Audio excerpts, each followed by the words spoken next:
for, I guess, 2 or 3 rounds of questions from the audience. Each round will be like 3 or 4 questions.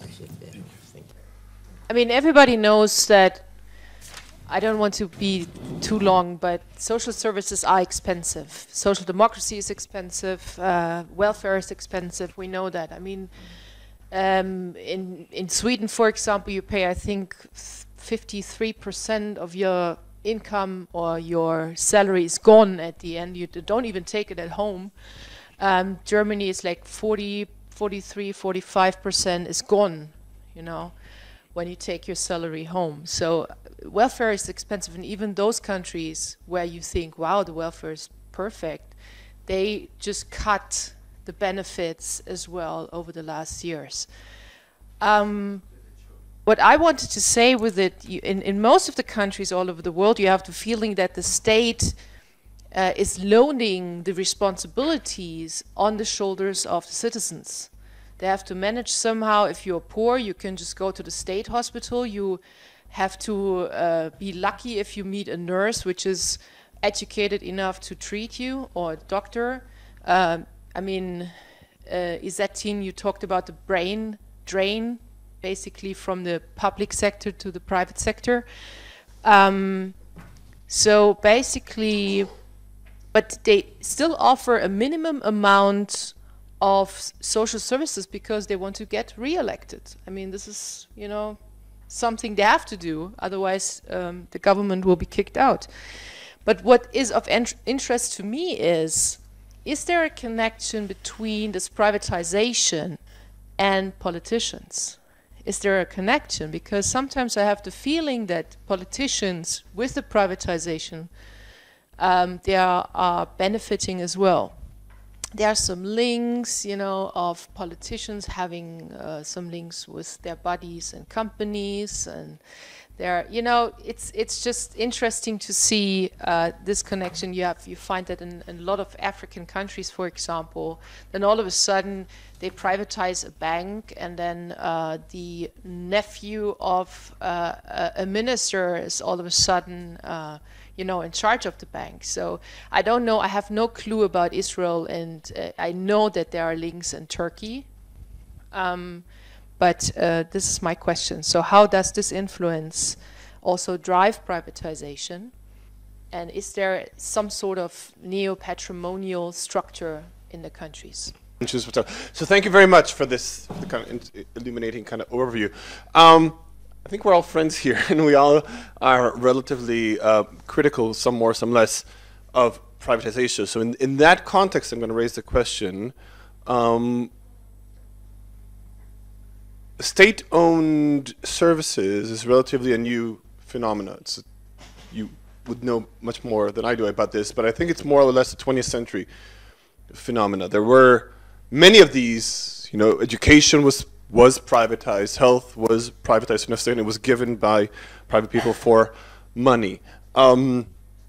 It's difficult to take change into account, or to witness change, especially when we don't like change. But perhaps in a broad historical perspective, maybe we should be thinking about the age after state ownership and the state after privatization towards something new, and maybe we should not be thinking about that dichotomy, either state-owned or completely market, but rather something new. And in that respect, when Itzhak, Professor Galnoor, mentioned areas that we cannot touch, I'm wondering what should guide us. Are we talking about symbolic issues? Are we talking about practical? Are we being very pragmatic, so saying it doesn't work, it's too costly? I have no problem with education or health being privatized, but it just doesn't work because the service deteriorates and it's too costly and there's inequalities, etc. But if we can solve that, then I have no problems. Or is it something along the lines of, I don't care if it's better service, I don't care if it's cheaper, this should remain at the hands of government? Because if it's the latter, I think sometimes it's the latter. If it's the latter, where do we draw the line? Because it is true that many in Israel as well, we don't have private prisons, but we do have electronic bracelets on prisoners who are at home, monitored by private companies. It's not that different. They have all the details of all the prisoners. They know where they are.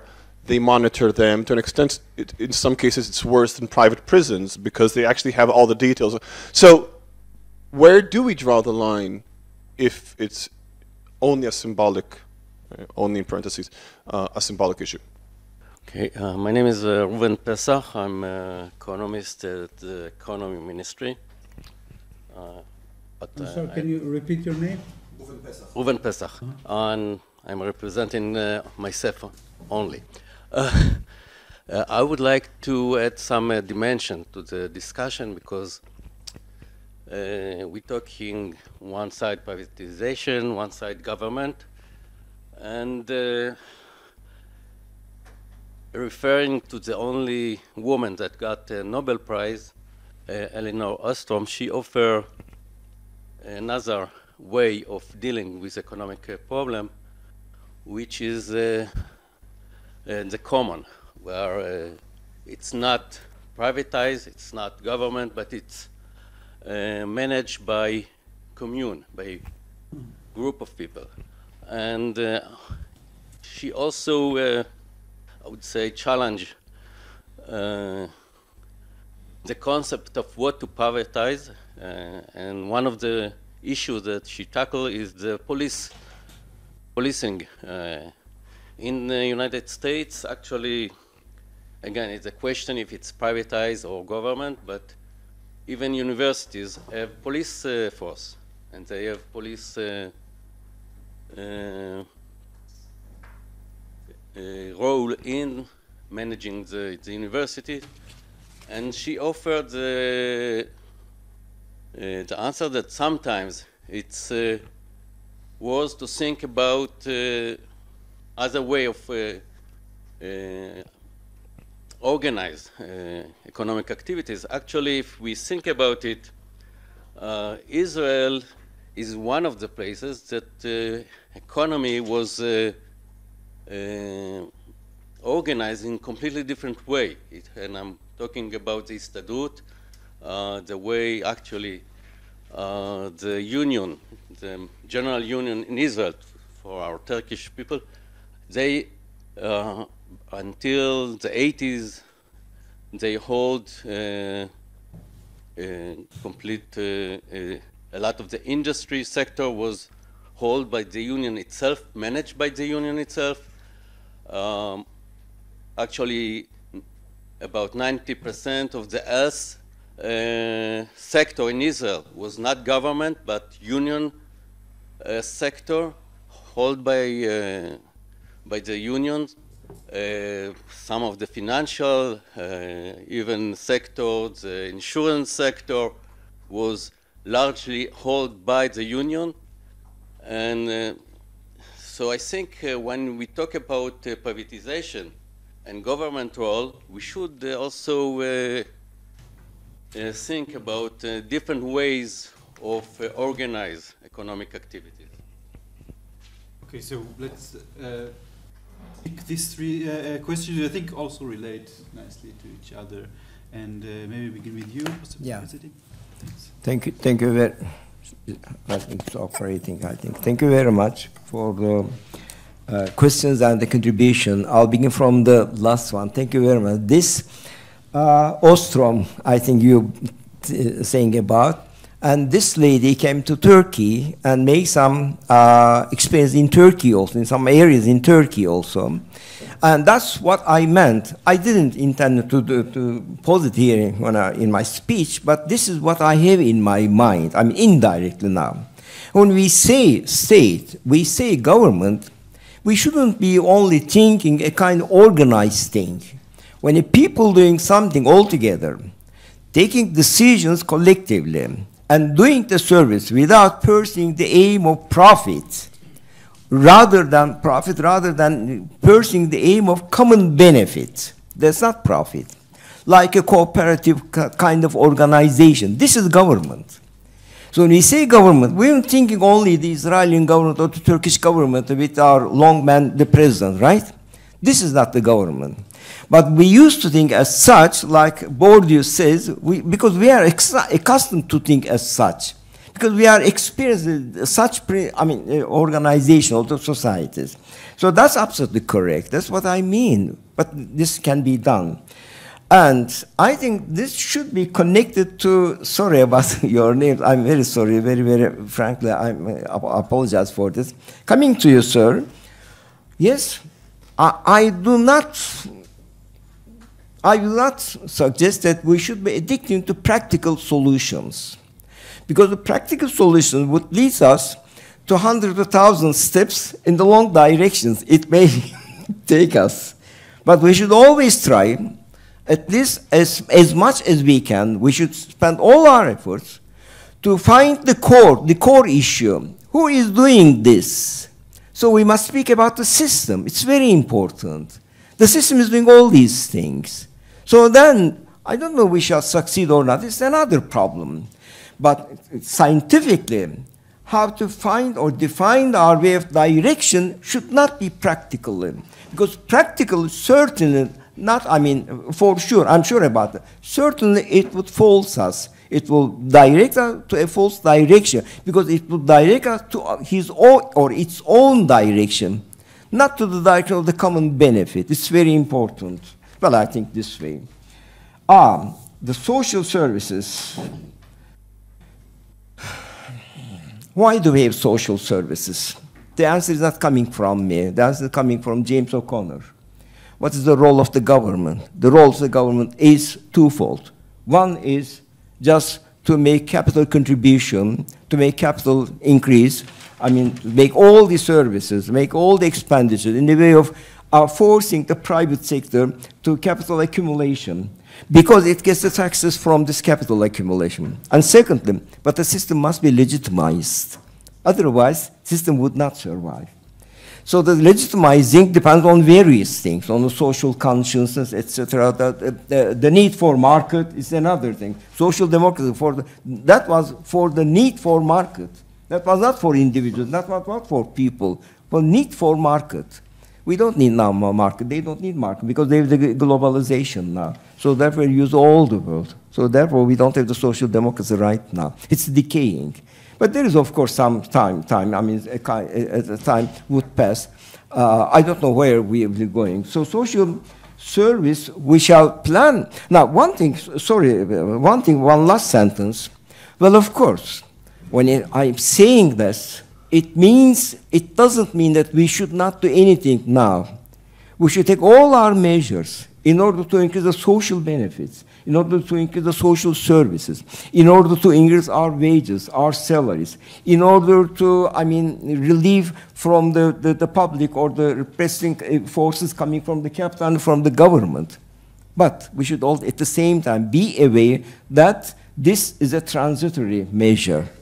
So if you want to take the measure, ultimately, and then go to sleep safely, we must look some other point. That's what I mean. Thank you very much. The first question was by you, Daniel, right? If I may call you by. And you started by saying that social services are expensive. For sure. And it's difficult nowadays to find the ability for states to carry the whole burden. That's for sure. But I think we are talking about a package which hasn't been combined. We are talking about taxation, very important.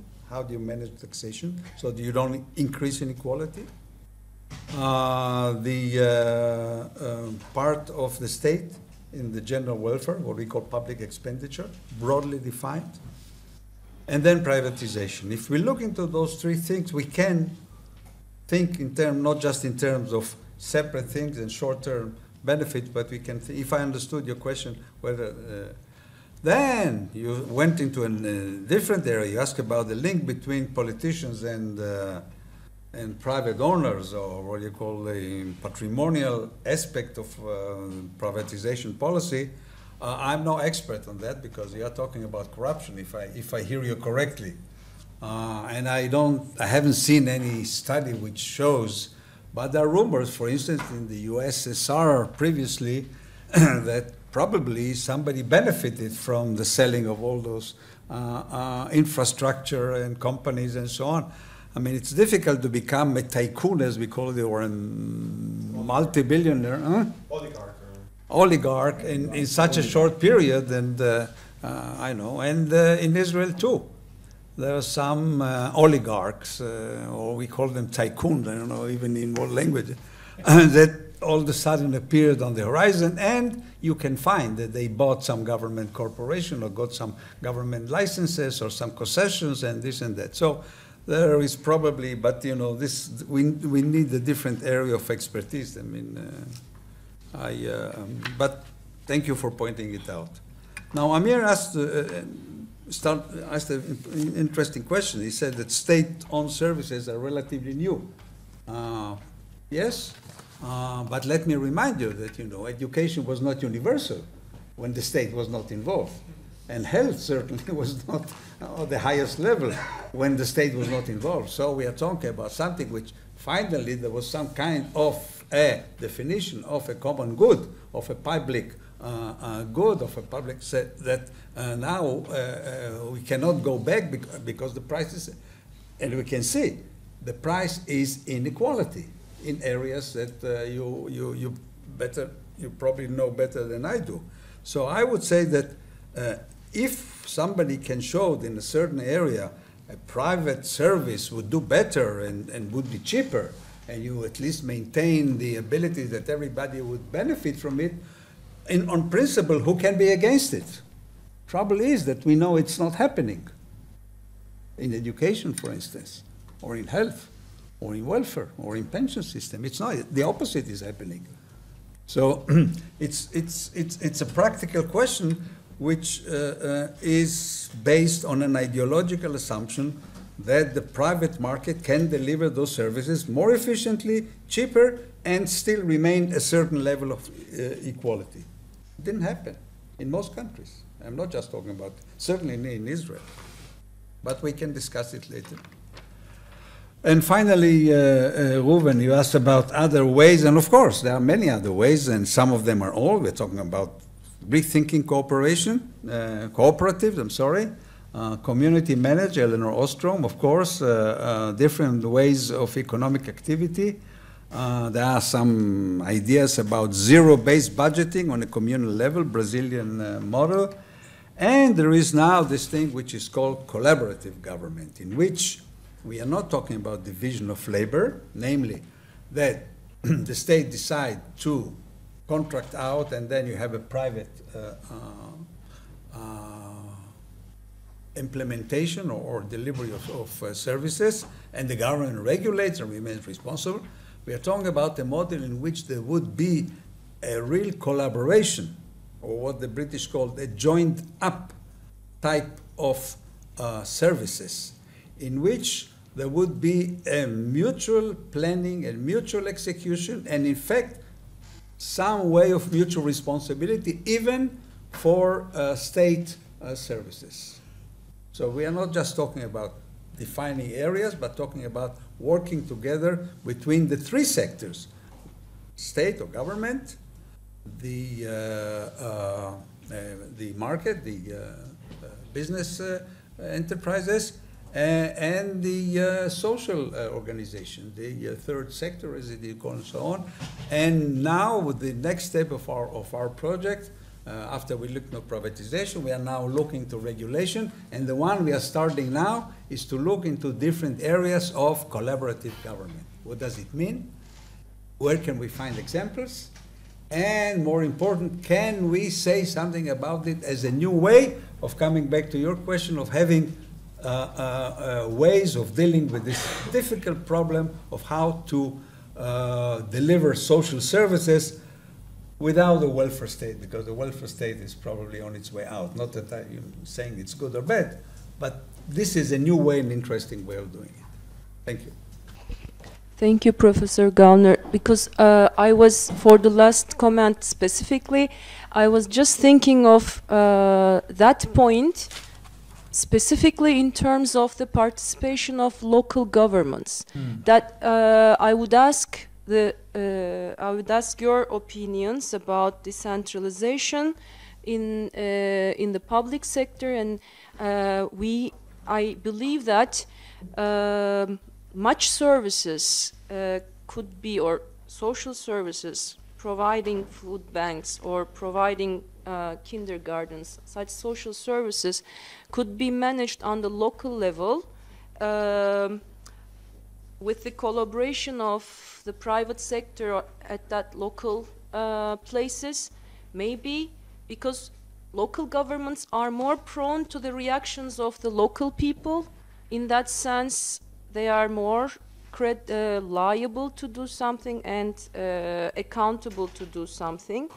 And this has the potential of bringing about increasing economic activity from the grassroots, because in our field research we have seen that the municipalities in Turkey, some of them, they provided milk to the children from the local producers, and that can be combined in a way, but there must be, as you said, the structure, the transparency, all this patronymial relations, etc. I don't know how they can be put in order, but this decentralization should be, and the participation of the local governments, the role of the government managing from above, may be thought of in the privatization discussions as well.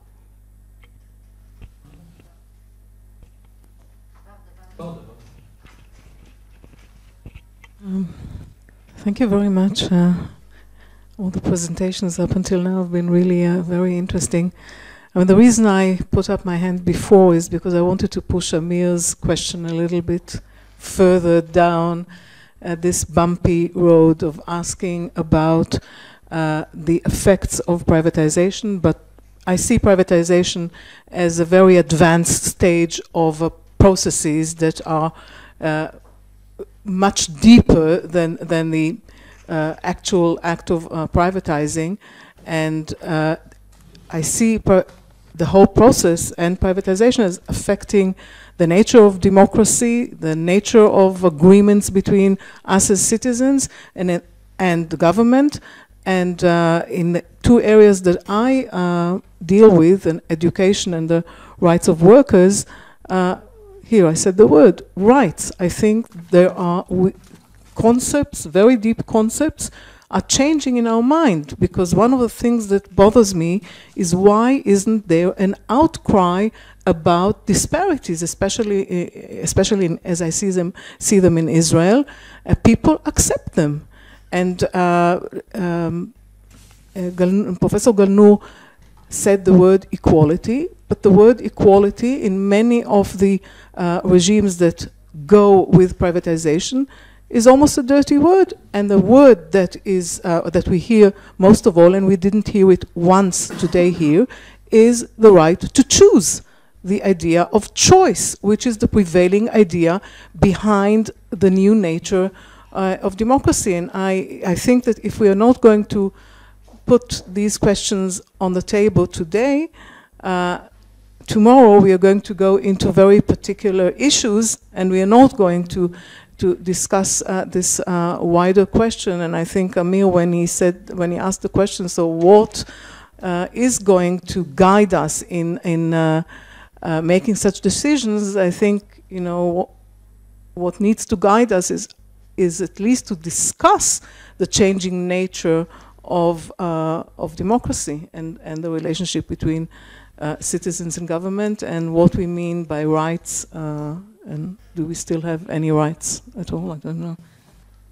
Okay, so I'll allow myself asking one question, which relates, I think, to the previous Vada's question, and also to other questions that were raised. And this is about, first, what is the role of government in, or why do governments promote privatization? Because it seems some of the topics or some of the points that were raised as if privatization opposes government control or government management. But actually we know from Israel is both that first we see privatization as means, as a tool of government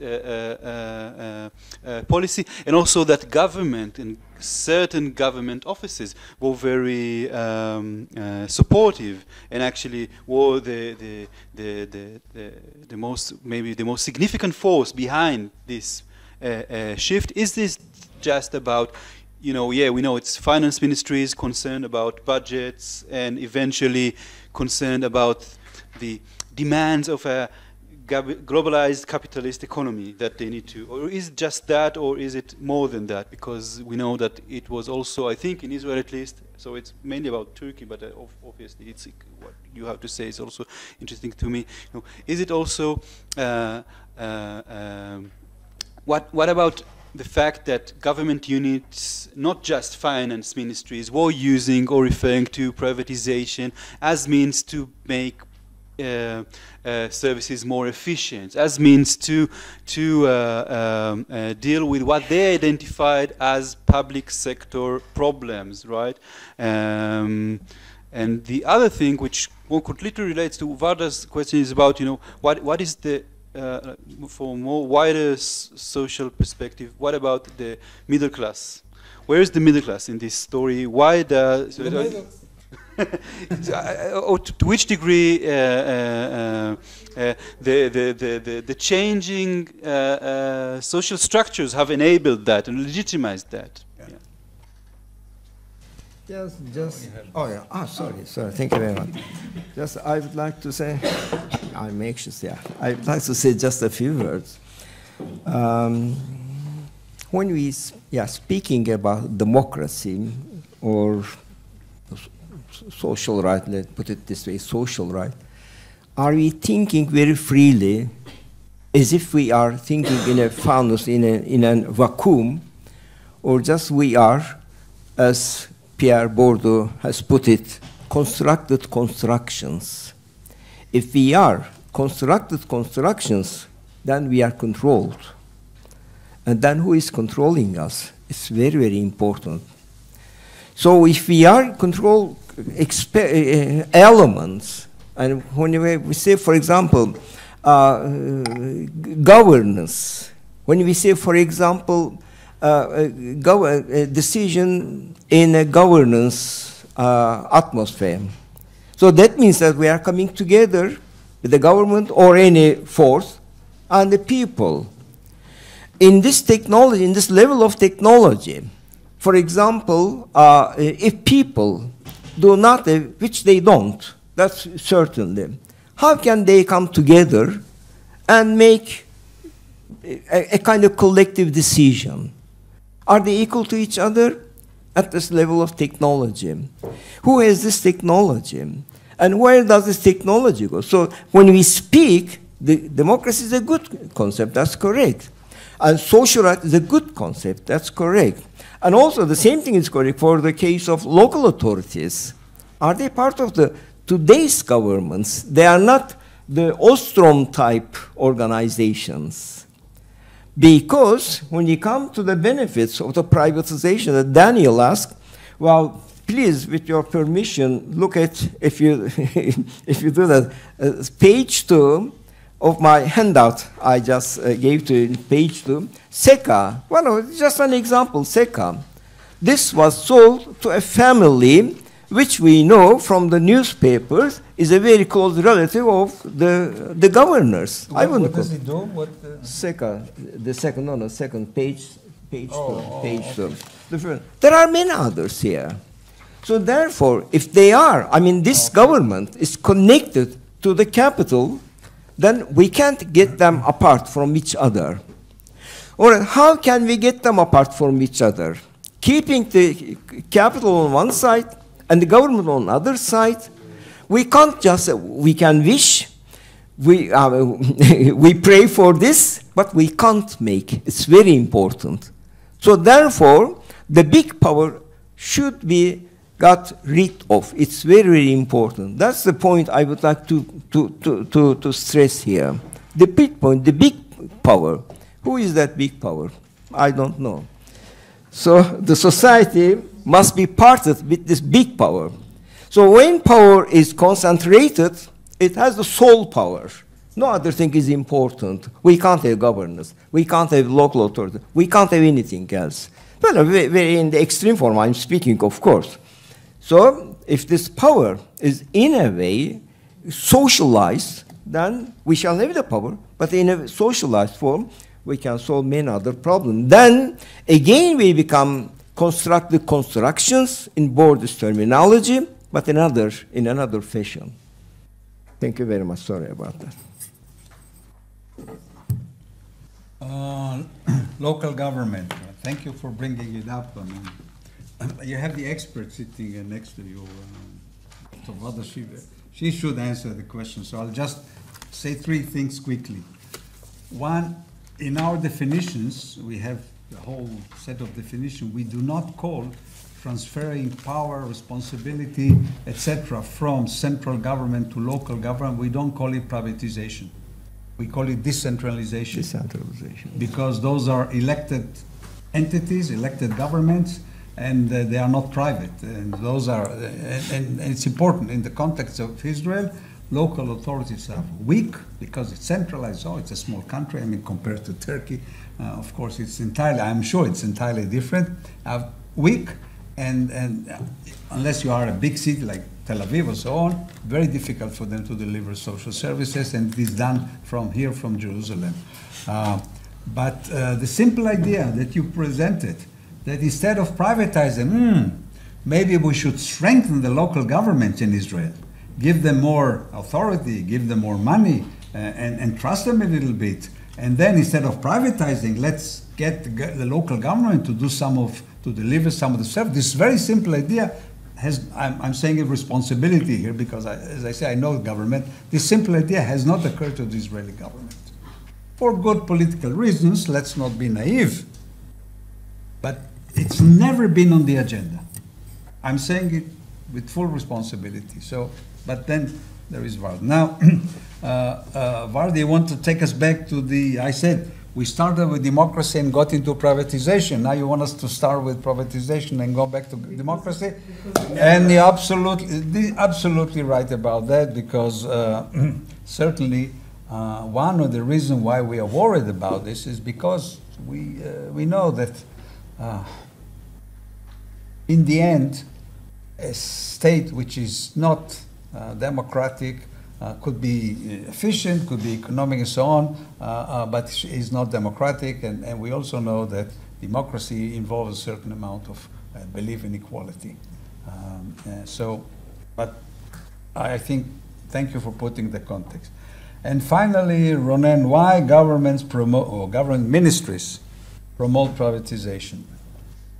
Well, there is a short term. They need money. The government needs money. I gave the example now on the agenda of Israeli government. There is the selling of minority shares of 19 government corporations. This was in the previous budget. It is not in this budget. Why? Is it good? Is it bad? And so on. I know that the Minister of Finance was against it in the year before. When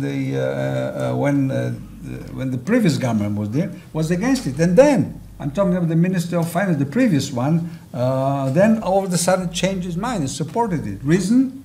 He was promised 4.2 billion shekels. And he had deficit, and he said, okay, if you can sell minority shares, why not? This is very important. I mean, in Australia, they found this was the main reason for selling many government corporations, just covering a deficit. In the state, not in the federal government, in the what they call. So and then you have, but I want to come to a main point in a moment. Then you have the external pressure from World Bank and IMF, and there was an ideology. I mean, there are fashions in economics. There are many fashions. So everybody believed this is good, and everybody copied because couldn't get loans and so on. But by now, well, let me just tell you a little story and then a short one. we asked this question, and we had here in this very room, as part of our project, we gathered all the deputy director generals of the government ministries. Were you there? Amir was here already. And I asked them, why do you privatize? And the answer of one of them was, oh, you think it's ideology, you think we are all neoliberal, look around, I mean, we are not. So how do we do? It's very simple. There is a deficit in my budget. I cannot do things anymore. I don't have money, and a problem comes up, usually a social problem. I look right, I look left, no money. So what do? I ask the Attorney General in the office, can I outsource? And he said, yes. And then I go to the guy, the accountant, I say, write out a tender, and sometimes you say, well, I don't know how to do it, so they would outsource the tender also, and so on, but that's understand. And then he said, then I just send it out, for 2 or 3 years, I don't have to worry about it. He says, nothing, it's a part of the whole thing. It's not that they decided to do it. In the case of the prisons that we investigated, the department, the Ministry of Internal Affairs was against it. And it was clear pressure from the Ministry of Finance to do it. The minister was against it, the ministry was against it, but they had no choice. They said, well, let's do it on an experimental basis. Okay? Yeah. Okay, thank you very much. I think it's